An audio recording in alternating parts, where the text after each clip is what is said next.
In this lesson, we're going to focus on indeterminate forms and L'Hopital's rule.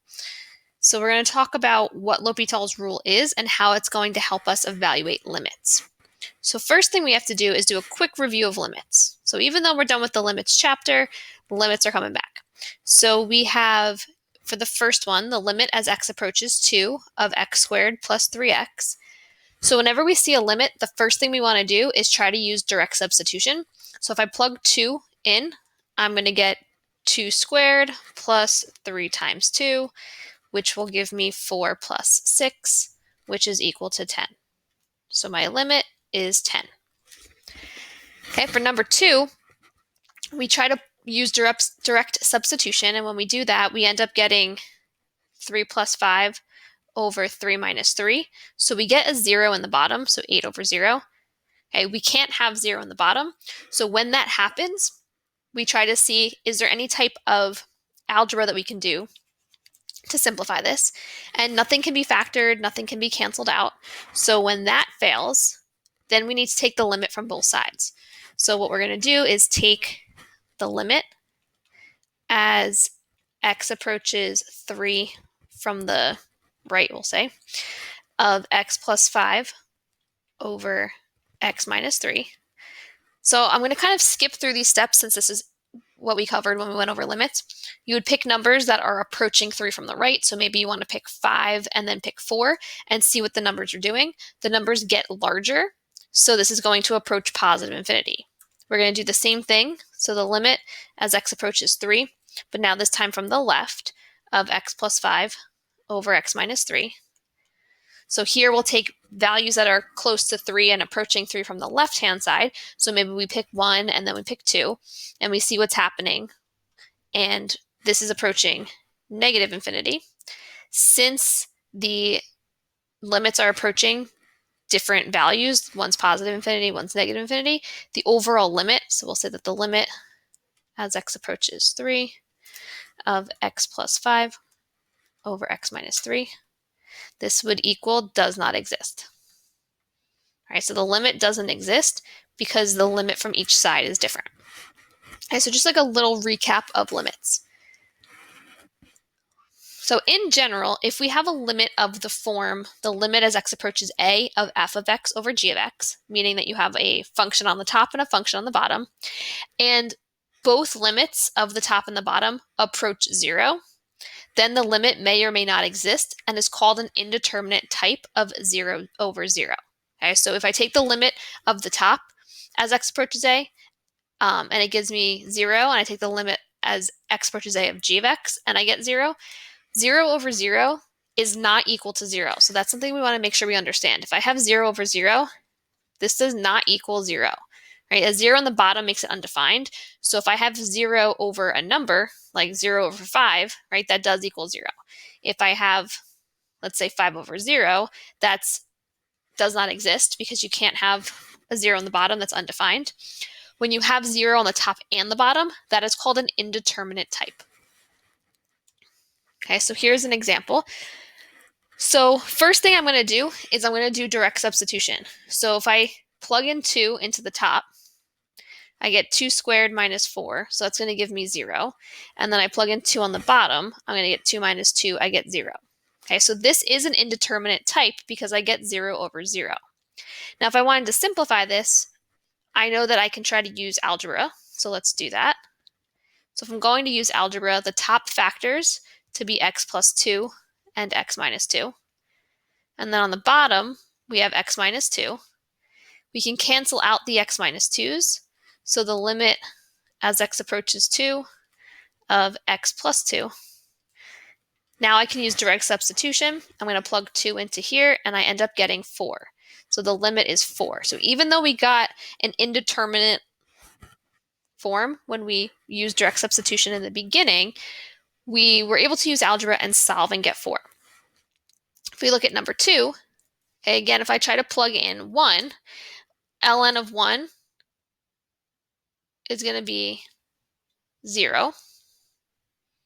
And then x minus 1, if we plug in 1, we're going to get 0. So again, we have 0 over 0, which is that indeterminate type. So here I have no way to do algebra to simplify anything. So this would be one where I have to take the limit from both sides. If I took the limit as x approaches 1 from the right, my numbers are going to get closer and closer to 1. That's not how I write this. So there we go, ln of x over x minus 1. If I pick numbers that are approaching 1 from the right, I'm going to see that my numbers are getting closer and closer and closer to 1. If I do the same thing from the other side, as x approaches 1 from the left, I'm going to see that, again, my numbers are getting closer and closer and closer to 1. So my overall limit is going to equal 1. And if you're not sure how to find this, just pick points and plug them in, or you can look at the graph of this and you can see that the overall limit as x approaches 1 is approaching 1. So there's another type of indeterminate form. So another situation in which a limit is not obvious occurs when we look for a horizontal asymptote and we need to evaluate the limit. So that happens when x is approaching either infinity or negative infinity. So it isn't obvious how to evaluate this limit because both the numerator and denominator can become large as x approaches infinity. So yeah, the struggle is real. So in general, if we have a limit of the form, the limit as x approaches a of f of x over g of x, so similar to before, but the limit of f of x and g of x approach either infinity or negative infinity, then the limit may or may not exist, and that's called an indeterminate type of infinity over infinity. Okay, so you could have either infinity over infinity, you could have negative infinity over negative infinity, you can have positive infinity over negative infinity, and negative infinity over positive infinity. Right? Anytime that you get the limit of the top and the bottom and they both are infinity, then we have an indeterminate type, similar to the 0 over 0. So here we have an example of finding the limit as x approaches infinity of this. So if I try to plug in infinity, right, I get infinity squared minus 1 over 2 times infinity squared plus 1. So when I plug this in, infinity squared minus 1, that's still a huge number. That's still infinity. If I do infinity squared times 2 plus 1, again, that's going to be infinity. It's just some giant number. So I get infinity over infinity. Okay, but we know another way to solve this. We know that we have the horizontal asymptote rule. The degree on the top and the bottom, they're the same. So when that happens, I can just divide what's in front. So my coefficients, in front of x squared, I have 1. In front of x squared on the bottom, I have 2. So I know that the limit is going to be a half. And I know that because of the horizontal asymptote. Okay, so what we've gone over so far is just things that we've done before. Like we know how to use algebra, we know how to use horizontal asymptotes, different things like that. But there's a special thing that we can use in these situations, okay, and that is called L'Hopital's rule. So this chart might look a little bit confusing. Basically, if you have an indeterminate type, so if you have 0 over 0 or infinity over infinity, when you go to use direct substitution with a limit, what you can do is take the derivative of the top and take the derivative of the bottom and then take the limit of that. Okay, so it's not using the quotient rule. Like you're not taking the derivative of the fraction, like the top and the bottom together. It's a special thing that we're going to use called L'Hopital's rule.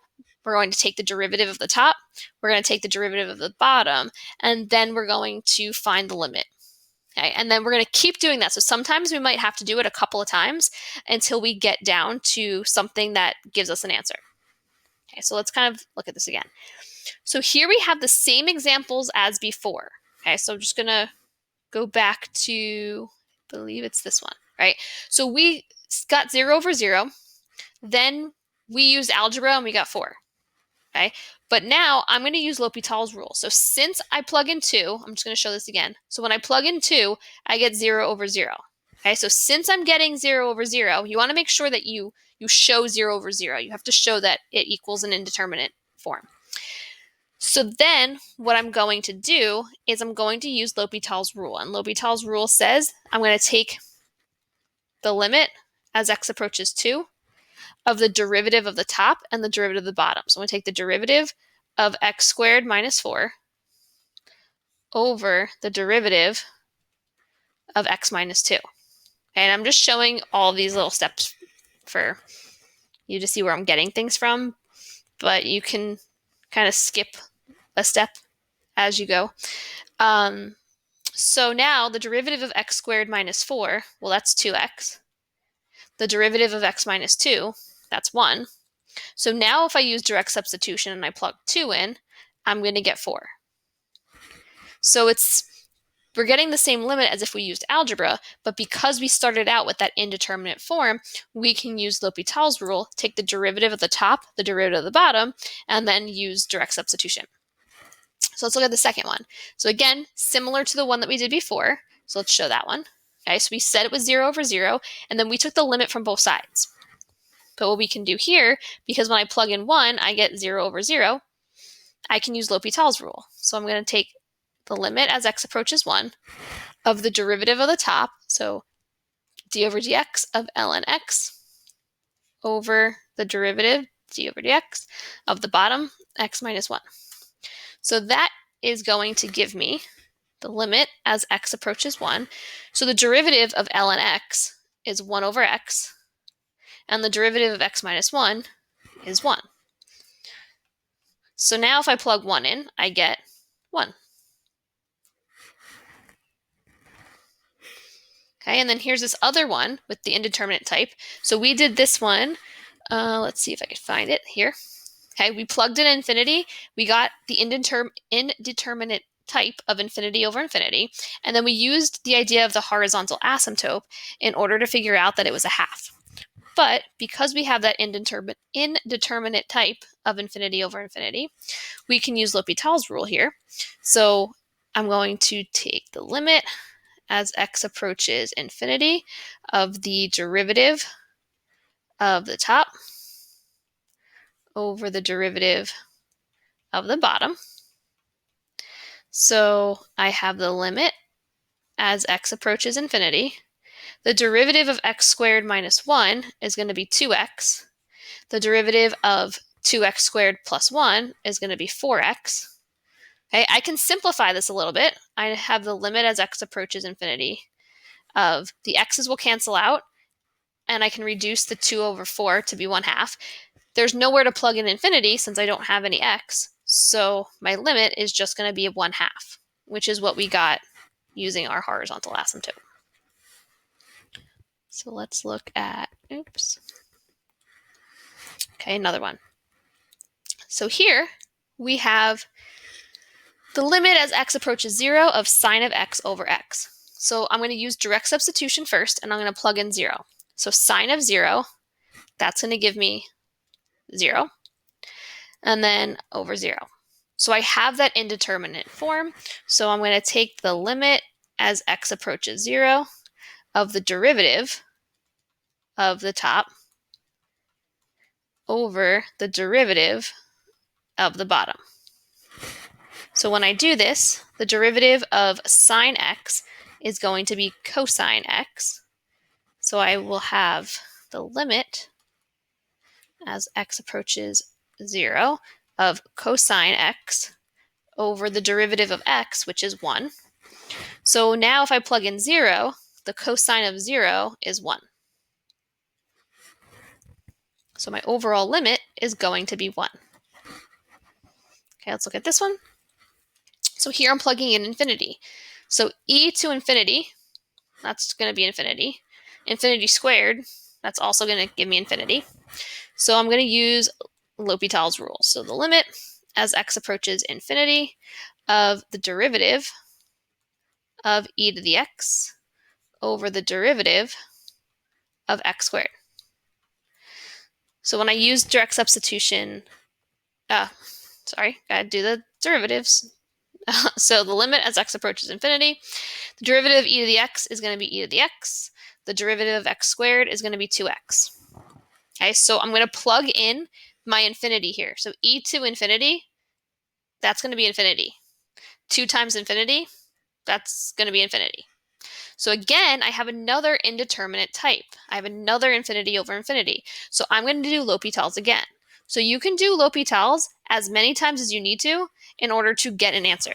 So the derivative of the top, e to the x over the derivative of the bottom, 2x. So this is going to be the limit as x approaches infinity of the derivative of e to the x is e to the x. Derivative of 2x is 2. So now, if I plug in infinity, e to infinity is going to be infinity over 2. So infinity divided by 2, that's infinity. So my answer here is infinity. Okay, so I can get answers of infinity, I can get answers of 0, or I can get answers that are other numbers.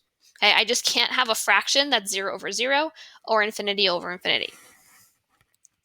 Okay, let's check this one out. So here I have another limit as x is approaching infinity. So first I'm going to plug it in. So the ln of infinity, that's infinity. And then the square root of infinity, still infinity. So we got to use L'Hopital's rule. So we have the limit as x approaches infinity of the derivative of ln x over the derivative of the square root of x. So I'm going to take the derivative of ln x, which is 1 over x, and then I'm going to take the derivative of the square root of x, which is 1 over 2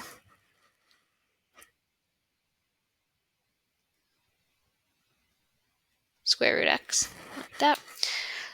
So here I'm going to plug in infinity.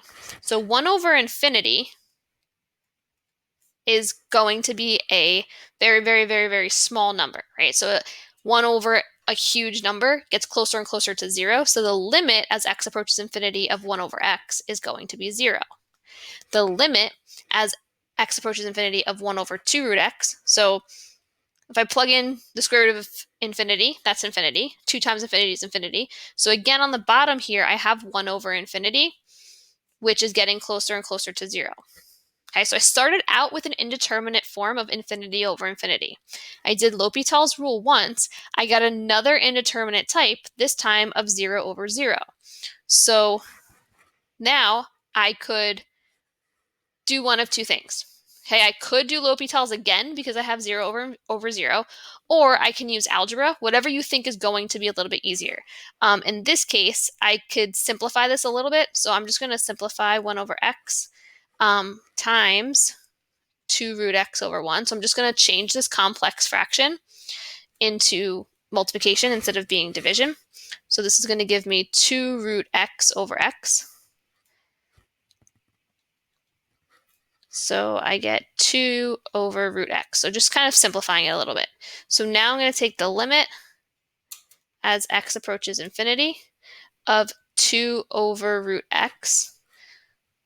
So if I plug in infinity here, infinity, the square root of infinity is going to be infinity. And then 2 over infinity, that's going to get closer and closer and closer to 0.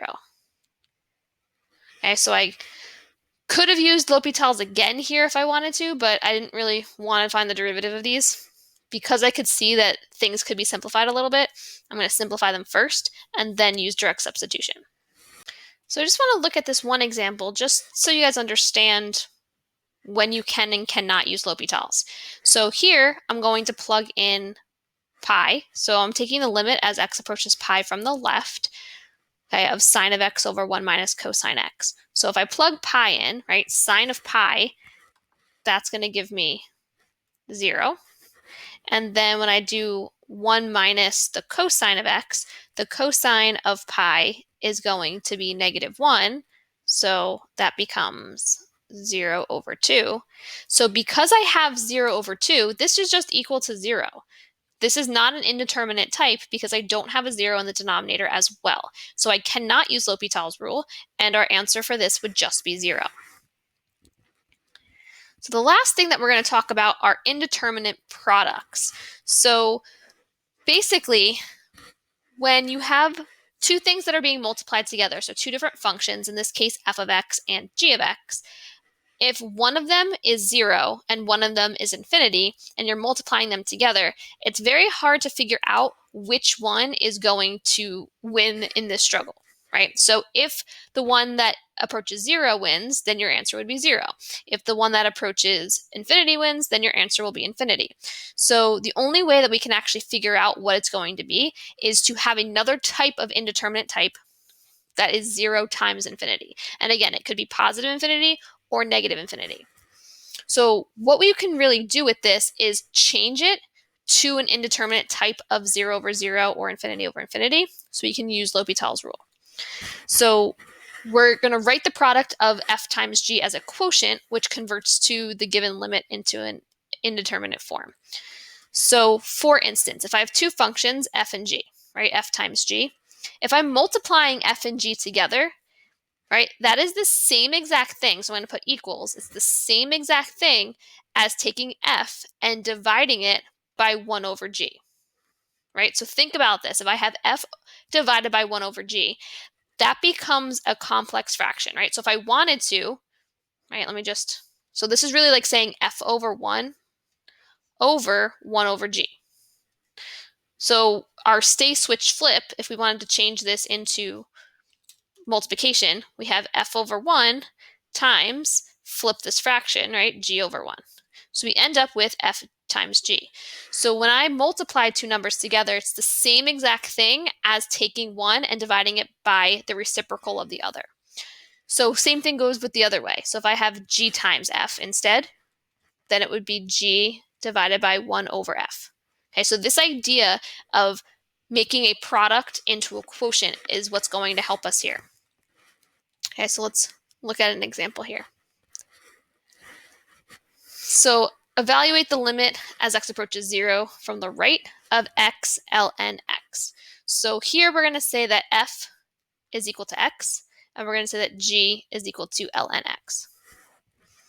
Okay, so my f is x, right? So if I take the limit as x approaches 0 of x, that's going to give me 0 if I use direct substitution, times the limit as x approaches 0 from the right of the ln x. So if I plug in 0, ln of 0, it's not defined, but as I come from the right-hand side, right, the graph of ln looks like this, right? So if I'm coming from the right-hand side, I'm getting closer and closer to negative infinity for my y. So my limit for the ln of x would be negative infinity. So here I have this indeterminate type of 0 times infinity. So we want to change it so we have a quotient. So this is like saying f times g, right? X times ln x. We can rewrite this as f over 1 over g, right? Or, I'm going to put or here, you can say it's g over 1 over f, right? Either way, f times g and g times f is the same thing. I put the or here because it depends on the function that you have. So sometimes it's going to be easier to have one of them be on the top and one of them be on the bottom, right? So I'm going to end up using this g one, and I'm going to show you why. So if I had, let's do this first one. Okay, so you're not going to do it both ways. I'm just showing you both ways, but why one is going to be easier than the other. If I do it this way, my f function is x, and then I have 1 over g. So I have 1 over ln x. Okay, this doesn't look so good because then when I go to take the derivatives of these things using L'Hopital's rule, I'm going to have a weird ln x situation going on here. If I do it this way and I put g on the top, ln x divided by 1 over x, this is going to be a lot easier to find the derivative of. Okay, so you can use either one. I am going to choose to use this one because it's going to be easier.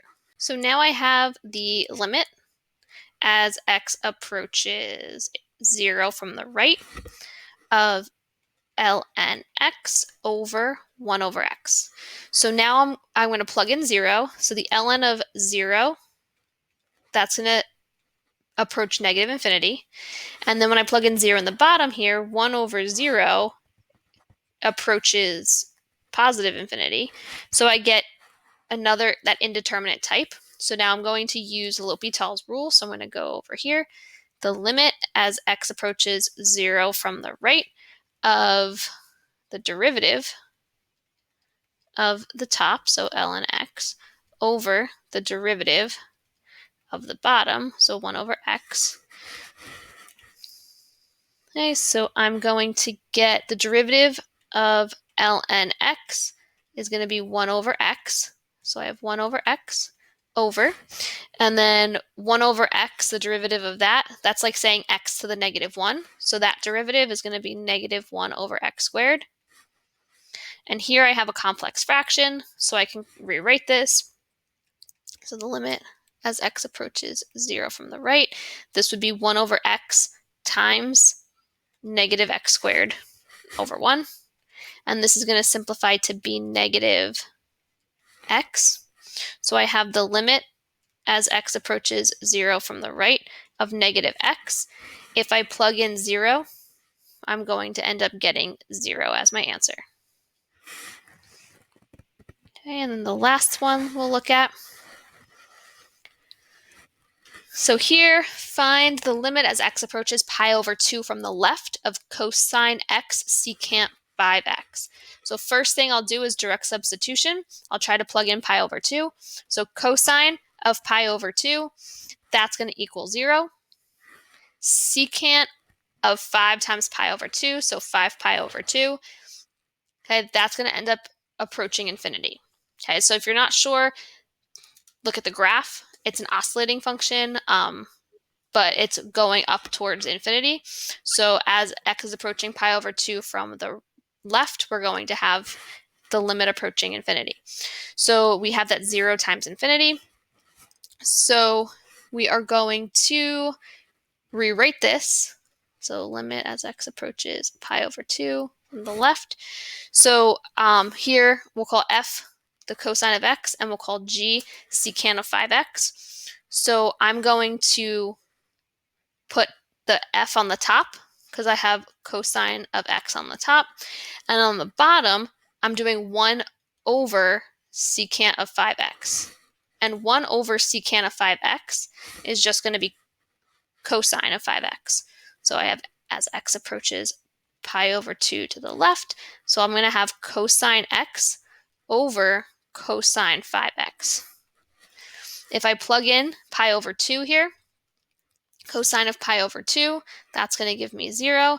Cosine of 5 pi over 2, that's going to give me 0. So I have that indeterminate type. So now I'm going to use L'Hopital's rule. So x approaches pi over 2 from the left.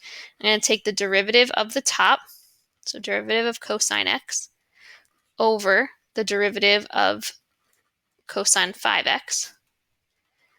Okay, so the derivative of cosine x, that's going to give me negative sine x. And then the derivative of cosine 5x, I have to use the chain rule. So I'm going to have the derivative of cosine, so negative sine of 5x, times the derivative of 5x, so times 5. So I'm actually just going to put that in front. So here's negative 5 in front. Okay, so now I'm going to plug in pi over 2. So sine of pi over 2 is going to be 1. So I have negative 1 on the top. And here I have negative 5, that's my constant. And then I'm going to multiply this by the sine of 5 pi over 2. So 5 pi over 2 is going to be, the sine of 5 pi over 2 is going to be 1. And then now I have 1/5 as my limit.